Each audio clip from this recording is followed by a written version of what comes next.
मुझे ऐसी कहानियां रोज सुनने को मिलती हैं। एंडी वार्डन से वादा करता है कि अगर मैं आजाद भी हो गया तो मैं तुम्हारा राज ही रखूंगा, लेकिन वार्डन एंडी की कोई भी बात नहीं सुनता। यह देखकर एंडी को बहुत गुस्सा आता है कि मैंने इस आदमी की इतनी मदद की, लेकिन आज बेगुनाह होने के बावजूद भी मुझे ये बाहर नहीं जाने दे रहा। इसलिए एंडी वार्डन पर चिल्ला पड़ता है। तब वार्डन एंडी को 1 महीने के लिए काल कोठरी में डाल देता है और उसके बाद वह सीधे टॉमी के पास जाता है और वार्डन टॉमी से पूछता है कि क्या तुमने जो बातें एंडी को बताई हैं वह सारी सच हैं।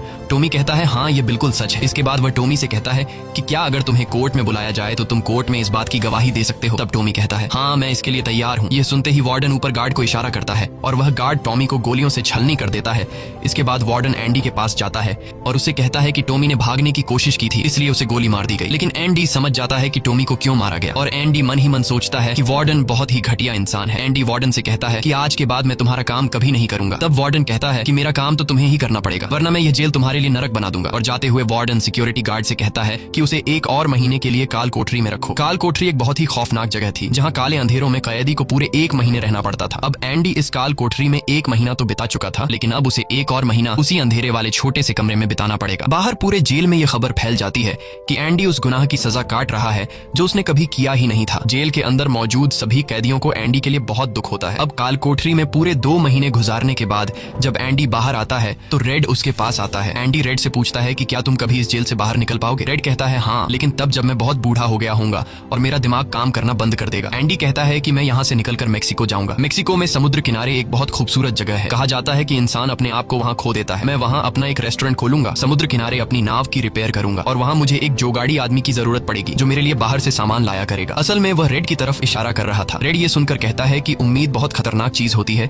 ये इंसान को पागल तक कर देती है। तुम्हें सच्चाई की दुनिया में वापस लौटना होगा। मेक्सिको यहाँ से बहुत दूर है। ये कहकर रेड वहाँ से जाने लगता है, लेकिन जाने से पहले एंडी रेड से कहता है कि वादा करो कि अगर तुम कभी यहाँ से रिहा हुए तो मेरा एक काम करोगे। रेड कहता है हाँ, मैं जरूर करूंगा। तब एंडी रेड को एक एड्रेस बताता है और कहता है कि जब भी तुम यहाँ से छूट जाओ तो उस जगह जाना जहाँ एक बड़े मैदान के बीच एक खूबसूरत पेड़ है। उसी पेड़ के नीचे मैंने अपनी वाइफ को प्रपोज किया था। वह रेड से कहता है कि उसी पेड़ के नीचे एक दीवार के अंदर तुम्हें काले रंग का पत्थर मिलेगा जिसके नीचे मैंने एक बॉक्स छिपाया है, और जब भी तुम रिहा हो जाओगे तो वहां जाकर उस पत्थर के नीचे उस बॉक्स को देखना कि उसमें क्या है। यह कहकर एंडी वहां से चला जाता है और सीधा वार्डन के पास पहुंचता है। वह वार्डन का काम पूरा करके उसके सारे डॉक्यूमेंट्स एक खास तिजोरी में रखता है। डॉक्यूमेंट्स रखने के बाद वार्डन एंडी को अपने कपड़े देता है। वह एंडी से कहता है कि मेरे कपड़े प्रेस करवा देना और मेरे जूतों को शीशे की तरह चमका देना। इसके बाद एंडी वापस अपने सेल में आ जाता है। वहीं दूसरी तरफ रेड आज रात बहुत परेशान होता है क्योंकि उसे डर था कि एंडी कहीं खुद को मार न दे। इस तरह से रात गुजर जाती है और सुबह होती है। सुबह होते ही सभी कैदियों के सेल के दरवाजे खुल जाते हैं और सभी कैदी बाहर आ जाते हैं, लेकिन एंडी सेल से बाहर नहीं आता। ये पिछले 20 सालों में पहली बार ऐसा हो रहा था कि कोई कैदी सुबह अपने सेल से बाहर नहीं आया। तब रेड की नजर भी एंडी के सेल की तरफ होती है और रेड की परेशानी बढ़ती रहती है कि कहीं एंडी ने खुद को मार तो नहीं दिया। तभी एक गार्ड बहुत गुस्से में एंडी के सेल की तरफ जाता है, लेकिन वहां पहुंचकर जब वह देखता है तो उसकी आंखें खुली की खुली रह जाती हैं क्योंकि अंदर सेल में कोई भी नहीं था और एंडी वहां से फरार हो चुका था। अब हम वार्डन को देखते हैं जो अपने जूते पहनने के लिए निकालता है, लेकिन उस बॉक्स में उसके नहीं बल्कि एंडी के पुराने जूते होते हैं। और तभी पूरे जेल में सायरन बजने लगता है और यह सायरन होता है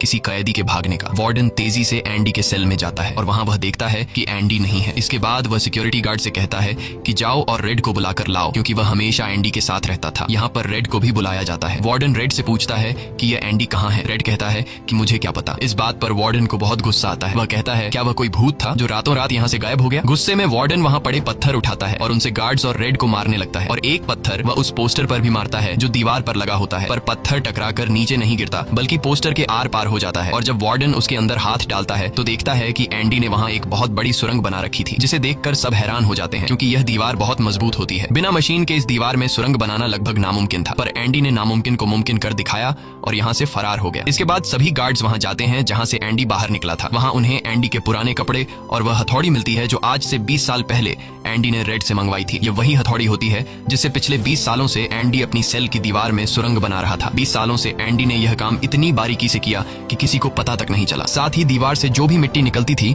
वह उसे अपनी जेब में रखकर ग्राउंड में बिखेर देता था। एंडी ने आखिरी बार जब वार्डन के लिए काम किया था तो वह वार्डन के काले पैसों के सारे डॉक्यूमेंट्स अपने पास रख लेता है और उसके पास जो उसकी बाइबल होती है वह उसे वार्डन की नजरों के सामने चालाकी से उसकी तिजोरी में रख देता है और एंडी वार्डन को ऐसे दिखाता है कि जैसे ये बाइबल नहीं बल्कि उसके डॉक्यूमेंट्स हैं। साथ ही वार्डन ने जो अपने कपड़े उसे प्रेस करने के लिए दिए थे, एंडी पहले वार्डन के कपड़ों को पहनता है और फिर उसके ऊपर अपने पुराने कपड़े पहन लेता है और वे जूते जो वार्डन ने उसे शीशे की तरह चमकाने के लिए दिए थे, एंडी उन्हें पहनकर निकल जाता है। रात को जैसे ही सारी लाइट्स बंद होती हैं, एंडी अपने सेल में की गई सुरंग से बाहर निकलता है। इसके बाद वह एक गटर का पाइप तोड़ता है और उस पतले से गटर के पाइप पाइप में रेंगता हुआ उस जेल से फरार हो जाता है, जिससे आज तक कोई भी भाग नहीं सका था। हालांकि एंडी जिस गटर के पाइप से रेंगता हुआ बाहर निकला था वह लगभग 2 किलोमीटर लंबा था। अगली सुबह एंडी उस बैंक में जाता है जहां पर वार्डन का सारा ब्लैक पैसा होता है। ये पैसे एक ऐसे आदमी के नाम पर होते हैं जो इस दुनिया में है ही नहीं। ये सारा डॉक्यूमेंट्स का खेल एंडी ने ही तो बनाया था, और बैंक में उस अकाउंट के ओनर का जो सिग्नेचर था वह जेल से एंडी किया करता था। इसलिए एंडी को वार्डन का सारा पैसा निकालने में कोई मुश्किल नहीं होती। एंडी के पास उस आदमी के नाम के सारे डॉक्यूमेंट्स होते हैं, इसलिए एंडी बैंक्स में जाकर सारे पैसे निकाल लेता है, और ये पैसे होते हैं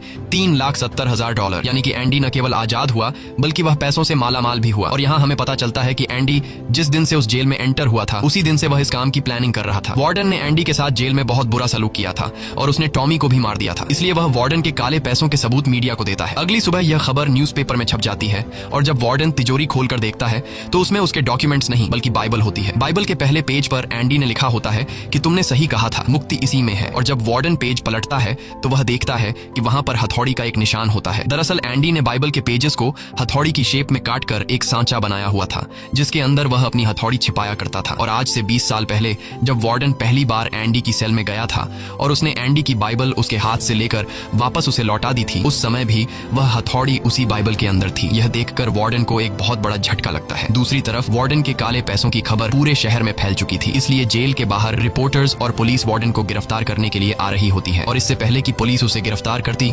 वार्डन अपने आप को गोली मार देता है। कुछ समय बीतने के बाद एंडी के दोस्त रेड की सजा भी माफ कर दी जाती है और उसे गवर्नमेंट की तरफ से एक नौकरी भी दिलाई जाती है। पर बाहर की दुनिया में रेड का दिल बिल्कुल नहीं लगता, क्योंकि उसने अपनी जिंदगी के 40 साल जेल में गुजारे थे। रेड भी उसी कमरे में रहता है जहां पर ब्रुक्स रहा करता था, और रेड भी अपनी जान देना चाहता है। पर तभी उसे याद आता है कि उसने एंडी से वादा किया था। इसके बाद वह उस जगह के लिए गाड़ी में रवाना हो जाता है, और वह उस बड़े घास के मैदान में जाता है जहां पर एक बहुत बड़ा पेड़ होता है, साथ ही पत्थरों की दीवार भी होती है। उस दीवार पर एक काले रंग का पत्थर होता है, और जब वह उस पत्थर को उठाता है तो उसके नीचे एक बॉक्स होता है। उस बॉक्स के अंदर कुछ पैसे और एक लेटर होता है। ये लेटर एंडी का होता है। उस लेटर में लिखा होता है कि एंडी रेड का उसी जगह पर इंतजार कर रहा है जिस जगह के बारे में एंडी ने रेड को जेल में बताया था। उसके आगे एंडी ने लिखा होता है कि उम्मीद अच्छी चीज होती है। इसके बाद रेड उस जगह पहुंच जाता है, और जब वह समुद्र किनारे जाता है तो वो देखता है कि एंडी नाव में बैठकर अपनी नाव ठीक कर रहा है।